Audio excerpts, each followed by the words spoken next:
Hi, I'm Jack Shannon, President of Visual South. Let's talk about improving your manufacturing results.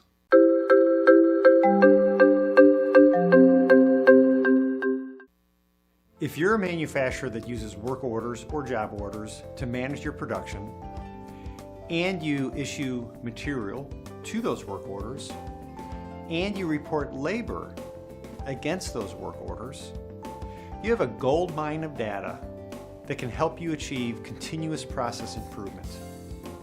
That's what this blog is all about. Read how you can use that data to improve your processes. It's really not as hard as it sounds. Now, if you don't have a good ERP, but you would like to achieve what I talk about in this blog and the related blogs that are listed, give us a holler. Below here there's a Contact Us link. Contact us.